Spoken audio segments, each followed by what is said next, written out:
I'm Renee Rochelle, the founder and president of One True Match. I'm here to help you find and cultivate the love of your life. For over a decade, I've dedicated my life to the importance, purpose, and dynamic of human relationships. My team and I are disciplined by faith, love, and integrity to help our clients find the quality relationship they've always dreamt of.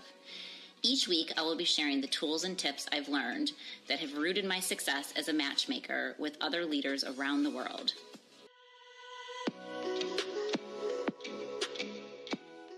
Hello, loves. Welcome back. I am so excited to be sitting here today with Amanda West, our director of women's ministry, that we are starting this new series in podcast for women out there, all of our women that are dying to hear a little bit of encouragement, a little bit of advice. Obviously, being in our world, we are going to talk about relationships. We're going to talk about love. We're going to talk about being our best version of ourselves. And there couldn't be anybody better, if you haven't watched the podcast before that we had her on, to then set up this series. Please listen in to the other podcast to learn a little bit more about Amanda and who she is and really what fuels her. What I love more than anything about your heart is how you have walked through the seasons of life, from not only obviously being young, falling in love, finding your faith, unfortunately getting divorced, Right. meeting the wrong person, but also then finding the right person, being a mom, and then also a widow, to be the best single mom, but also be fearless in your faith and really just who you are today. So we are so excited to welcome you to the series that we can't wait to have so many more women's talks about your just I would say unique love, obviously, that Right. you just pour out to so many people, that God is fueled through you and throughout you. And she's also started a widows ministry group too, that I'm excited to just have real talk, right? Girl talk, to inspire our women out there. So Yes. welcome. Thank you. I'm so excited to be a part of this with you. So let's talk about something that I think is really important today, is how much things have changed in today's culture of dating. Right. And from even being in this business almost 16 years, I have seen such a wave and change since even just back in the day when we were dating to where we are today, and even Right. after COVID and all the things. So give me Right. your thoughts of, what you see and what you hear when it comes to like women culturally today dating. I think it's so different in so many ways, but one in particular comes to mind. And we're just in a society right now that's so driven by women need to be independent. Right. Right. And I think that's so interesting because I am a very independent woman. So I'm not going to knock that in any way, shape, or form. However, I do think that the Bible says that we are to be in partnership, right? And God designed us to be in partnership. So as we are developing this independence and taking on these roles and stepping into shoes that have been in the past man roles, right? And I'm not knocking that either because daily I'm in a man's role with my work. But I think there's something to be said about the dynamic of a man and a woman together and what that brings. And ultimately, it keeps that femininity to each one of us, right? Right. And in time, if we keep just driving into independent, independent, independent, we're going to lose that softness. Right. Which I feel like I hear all day long when we work with our male clients, and they go through what we call the non-negotiables, the needs, the wants, the prayer list of what we're asking for, because ultimately we give it all to God and he will make it clear. Right. But time and time again, I hear men, they're like, I'm attracted to an independent woman that doesn't need me, but wants me. I'm Mhm. attracted to a woman that can be a boss at work, but also tender and sweet and kind at home. And it's a tough balance for us women today, because way back in the day, right, we didn't really have a voice, and we were the stay at home mom and take care of the household things Right. and things like that. In society and today, with more options and more things we want that cost more money, Right. there's a lot more dual working parents, Right. right? And as well as now parents are telling their kids, that I hear from our clients that now have kids growing up, and they're like, go get a job, get a career before you fall in love. And I think a big part of that also has to do with we're living longer, right? Too. Right. And so we can have children later in life because there's all these ways to help us, when maybe we're a little bit later in life, starting a family, things Right. like that. Right. But so what advice would you give to women that are out there that are wearing all the hats and all the seats to, basically not conquer the world, but yet be independent like you are, to still Right. be good at, nurturing and having those tender relationships? I think ultimately when you're looking for a relationship with someone is that you want to find that man that he's also strong enough that you feel like you can walk through that door and you can hang that hat, right? That boss hat gets hung up when you walk in the door. And that's when you really know, like, okay, I've got something here. Because a woman has to feel safe in so many levels in a relationship in order for that to happen. And when you start to feel that, you know you've got the connection, you've got the chemistry, you're in the right place, you're heading down the right direction when you're with someone that you feel like you can hang that hat up when you walk in the door. Which I love that you say that. I think, the one thing men are really good at, that they were born in their DNA, is to be good at Yes. compartmentalization. Yes. Right. I love, if you've never read the book before, Spaghetti and Waffles by Pam and Bill Farrell. I'm always going to give them a plug. It is the best book to read about how men compartmentalize things like boxes of a waffle, and how women are like a spaghetti, a noodle that's going around with multitasking with Mo- a million things, Juggling. like going from Yes. box to box or thing to Yes. thing, right? And it's just a great definition of food, because we all understand what that is, right? But is that when women can do the same really, really well. I don't know if men are ever going to be really good multitaskers. I got to just be honest. Mm-hmm. But if men hear this, which more women listen to things than typically men do, but if Right. men hear this and they want to study and be a good partner, it's important to also practice what we're practicing to have a good balance. Right. And there's times that we need to be in an emotional box, which is maybe away from everybody, in our prayer time with God, right? There's a time where we need to be in our focus box.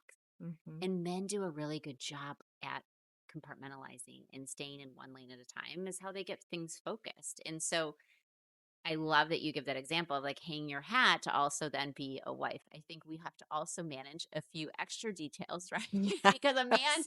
can also be the mom, right? Right. They can be nurturing, Right. just like there's certain things we can't lift a house with our bare arms, right? That Right. men can, because they have the strength of power we Absolutely. don't have, Right. right? And so it's important to know each other's differences. Also, like I said, like you said earlier, is to also lift them up and where they're meant to be by God's design, Right. stronger, right? So you feel safe and they have a window to be the man that they want to be, Mm-hmm. which is so lost in today's culture. Yes. Yes. I always say there's moments they ultimately need you to hear. They need to hear like Hercules, Hercules, you have done it, which seems so silly to us women. But Right. when you do that with a man, like you literally can see them like flex a little bit, right? Yes. Right. Because they want to make us happy. Yes. But so many times I love an example all that I share sometimes or whatever when we're talking about the opposite sex, of how like a woman could say, okay, can you change the light bulb? Right? Or can you go do Mm-hmm. this? And it's the littlest Can thing. you open the jar? And we want Or, them to oh yeah. do it. Yep. But then what happens when we say that, we're also like, can you do it? We should say within the next 24 hours. Right? Because then what happens is like we say it, and in their head, they're like, okay, it's on my list. I'll do it among all the other Mm-hmm. honey to do things. Right. But it's not like a priority to them because it's not bothering them. But yet at the end of the day, it's also bothering us. So then what a woman will do is she'll go after 24 hours or Mm-hmm. 48 hours, not getting done. She'll just do it herself. Right. And so Right. there's also like need for I don't want to say correction, but direction.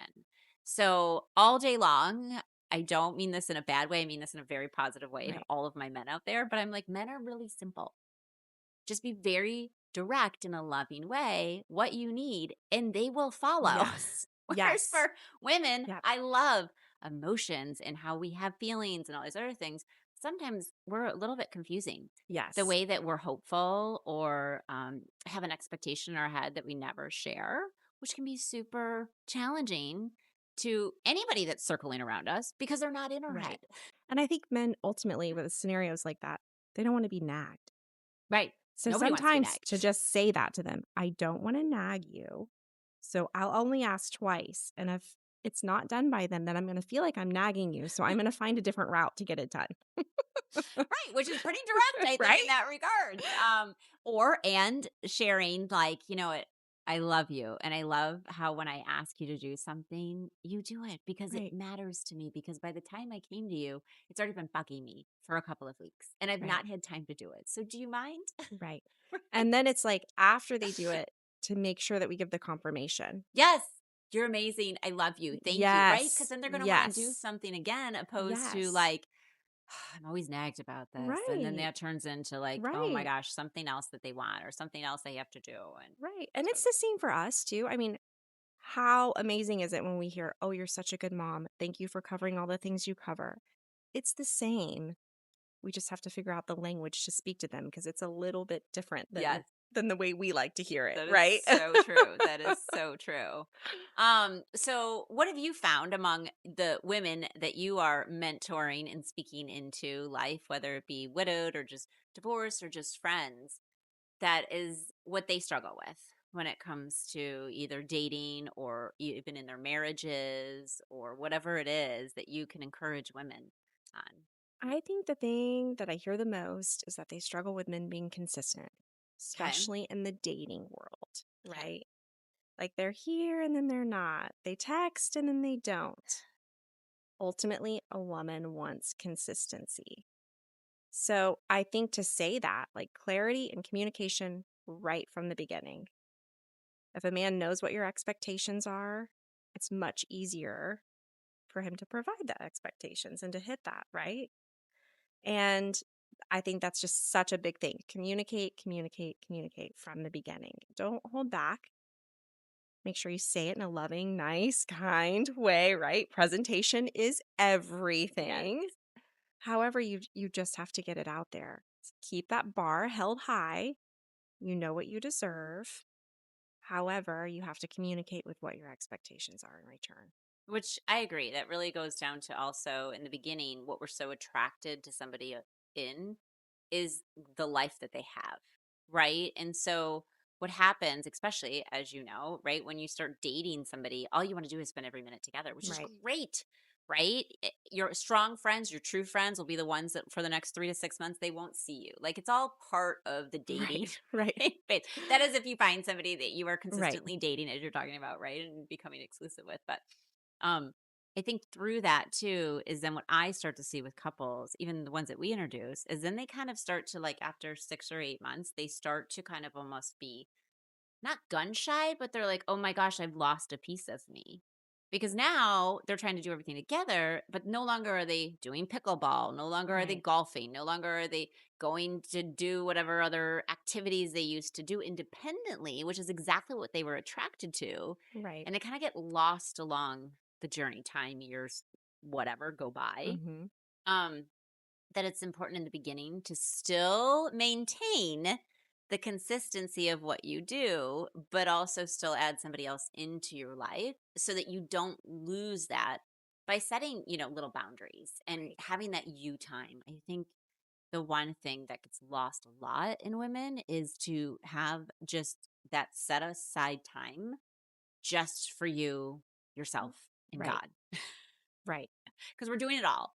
And in those moments where us women, we can be doing hundreds of things for months on end until we get to that moment where we're about to like explode. Like, the eruption Mm-hmm. is about to happen, right? The tears, the moment you're going to break down, you're going to yell. I have moments where I'm yelling at God and I'm like, oh my God, I'm so sorry. But I feel so good once I release it out and Yes. I've let it out. But it's only because it's kept piling up and I never actually took the time to have those moments, I think, Right. to yourself, which Right. women have to do because that's when you can love your mate more. Yes. That's when you can love your children more. You can love your friends when you also have a little bit of you time to be able Yes. to self-reflect and remind yourself of the things you have. I agree 100%. I say that to my children all the time. I have to have time for myself so that I can be a good mommy to you. Like, that's just how it works, period. It's so true. So, what advice would you give the single mamas out there as you navigated that in your life, obviously, and all that you went through? It's hard. It is a hard task because you feel torn in so many ways. You're most likely juggling a job, plus you're juggling the kids and just everyday life and taking care of a household. There's so much to it. But I would say don't allow that to take over your life so much that you don't make time to seek out and find the person that you want to do life with. There's so much joy that comes in that. And the process can be hard in dating. The dating world is completely different than what it used to be. So as you get older and you're dating, you're like, "Whoa, this is not how I remembered it being," right? But Well, because you didn't have as much of a commitment or right, like I not commitment, sorry, responsibility, right. right? You weren't dating with kids. Mhm. Huge game changer, Right. right? When Right. it's just you, yourself, and selfishness, Right. right? But then when you add kids into the mix, it's like you kind of have to change your whole dating routine. Absolutely. And it's just the same as saying, "Hey, I'm taking time for myself." You have to take that time and put in the work in a relationship if that's something that you truly want. And you can. We make time where we want to make time. That is true. When there's a will, there is a way, That's right? right. That is right. um, so let's talk to all of our widow women out there that, are getting their feet back into dating and how you navigated that. I think the hardest thing, especially from having both sides of the scenario, right? Of like coming out of a divorce scenario and dating, and then coming out of loss and grief and dating. You have so much grit when you come out of a divorce scenario, right? Like you just not you can just hold your own really really well, right? And when you come out of the scenario of loss and grief, there's not a lot of grit because you have become so soft to love, right? Right. Which is what a really beautiful relationship does. It softens you in so many ways, and that's what it's designed to do. But to date in this world, you've got to get the grit back a little bit. Yeah. So, I think it takes a little bit of time, but don't feel like you have to lose yourself or your guidance and where you're going with it, because you'll get your feet back underneath you again and you'll start to feel the way of how it works again. And it's hard because you're hurting in the process and there's emotions that go along with it and there's grief that comes with dating again because you're ultimately like pulling up new feelings that you didn't have in the process of grieving when you were grieving on your own, right? And it makes you think about things with your past relationship. But don't lose hope. You will find love again. It's a really, really beautiful process every step of the way. And every bit of it ultimately brings growth for within yourself. Like you're growing in every single moment. And if you can look at it that way, that no matter what happens, this is just bringing growth. If you have multiple relationships before you get to the one, each relationship brings growth until you get to the person that you're meant to be with. So true. And how would you say, when you went back out dating, right? And knowing what you also had prior to that, how did you compartmentalize, as we were talking about earlier, the difference between comparison? Which, whether you're widowed or divorced, you're Right, probably always going to have that comparison in some regards. But I would think mostly when you're widowed and you had a healthy marriage. right. I really don't. I mean, I think in some ways there is comparison, but I think you ultimately, like, there's never going to be that person again. So it's more of like a mental check before you even go into Yes. it to remind yourself this Yes. is a new beginning. This Yes. is a fresh start Right. chapter You're of not life. looking for that person over again.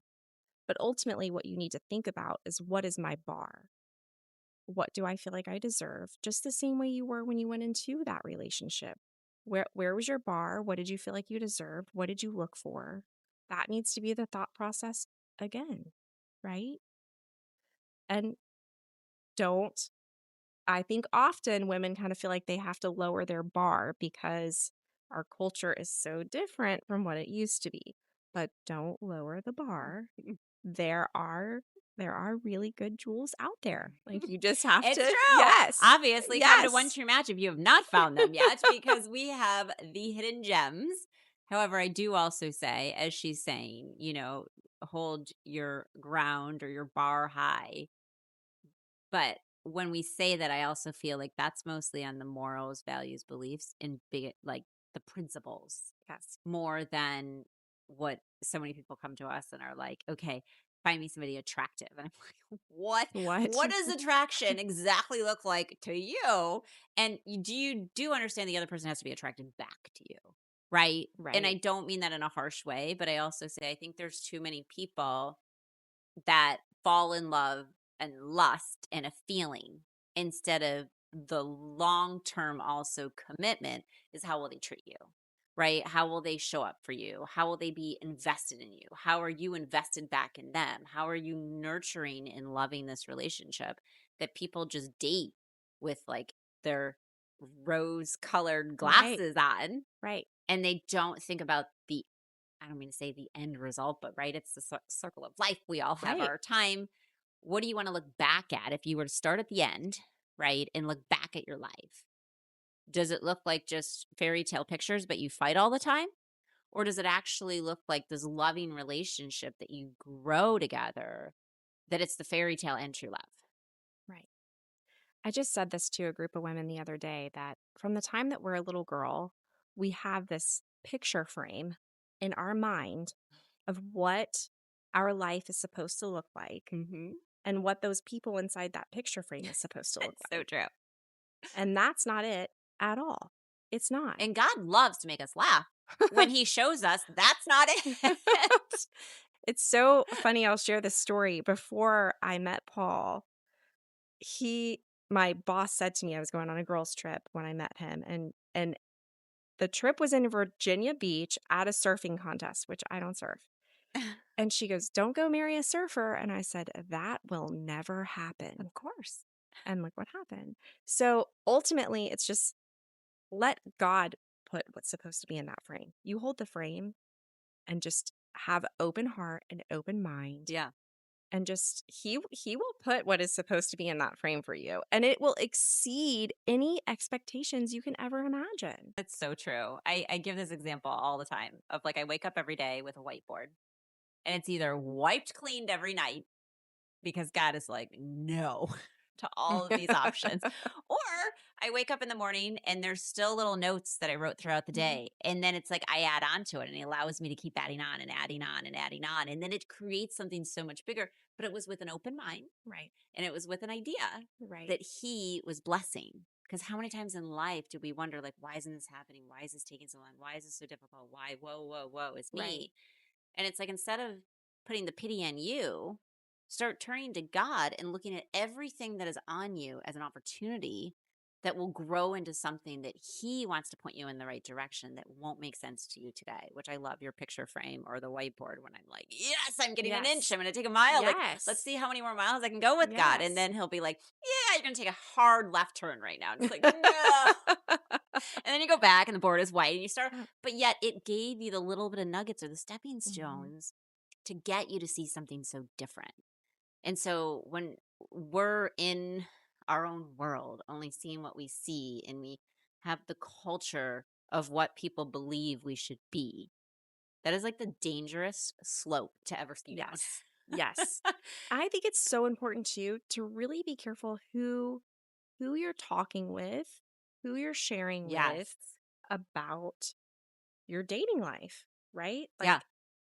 talk with people who have wisdom in dating, right? Talk to somebody who's been married for years and you ask them how they did it. Not necessarily the dating world, that's different now, but talk to people who have wisdom in it. Be careful because, as much as your girlfriend might be really fun to go out with, she may not be the person to pull great advice from, Which right? is, When it comes to dating. I love that you say that because misery loves company.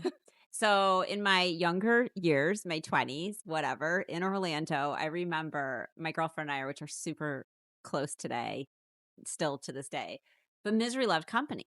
So anytime we were both in a bad relationship, but we always felt better after we talked. And it was like misery literally loved company. Hmm. We hung our hat on that. We were like, okay, it's Right. fine, whatever. And we go back and we were like only our worst enemies to each other, helping each other out. Because Yeah. at the end of the day, we both felt like, okay, we're good. We made this choice. We're Mhm. good. Like, whatever. So, exactly what you said is finding somebody that may be able to relate to your scenario, Right. because you don't want to talk to somebody that has no clue what you're going through, but has been or has gotten to the other side. Right. Right. And the next best or the first best person to ever talk to is God. Right. Is God. And I Right. know he doesn't talk back, but sometimes that's the best person, the best listeners. And this sounds like an insane practice. Sometimes my daughter says this to me, who are you talking to? And I'm like, sorry, I didn't know you were in the room. But there's moments when you say it out loud, Yeah. regardless what it is, even if it's like anger or frustration or whatever, you let it out. God hears it and it releases from Yes. your lips, your mind, your thought. Yes. And it's amazing how when you hear something you think out loud, how much different it is than when you keep it internally in your head, Right. that truly only is your subconscious fighting with itself. Right. And it's so important to be very careful about what you're allowing to go in your head, Yes, right? which is true. Day What in you and day fuel out, yourself with is just as the important. things you listen to and the people you listen to. Yes. I had someone tell me after Paul passed that they did not mean it in a mean way by any means, but they just said, you'll never find another love like that again. That was once in a lifetime. Oh, Right? how And I thought, deflating is in my that? mind, I was like, I'm going to prove you wrong. That was Right. my thought, I right? love that. And you just have to things like that, you just turn to a positive and you just keep moving forward, right? Yeah, But you have to I be love that. so careful about what you allow to infiltrate in your mind and stay positive in your journey. Well, or even in that, what she said, turn it into a positive, Right. right? Like, you're right. You're never going to receive a love like you and Paul again. However, you will receive a love like you and Paul Right. with somebody else, which will be a love that the two of you will never have shared with anybody else either. Right.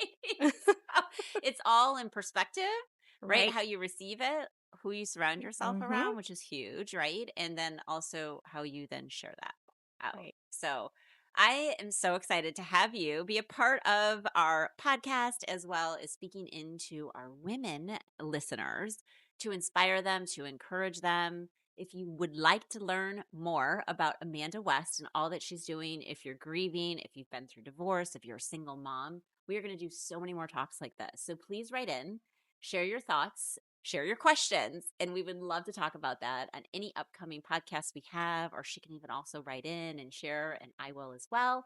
And I cannot wait to see you on our next talk. I hope you have a blessed week, and we're encouraging you with focusing on your relationship with yourself and God to seek the answers that mean most, to then share that with somebody that matters most. We love you. Have a blessed week.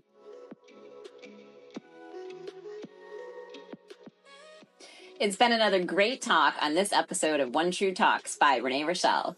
I look forward to our next chat.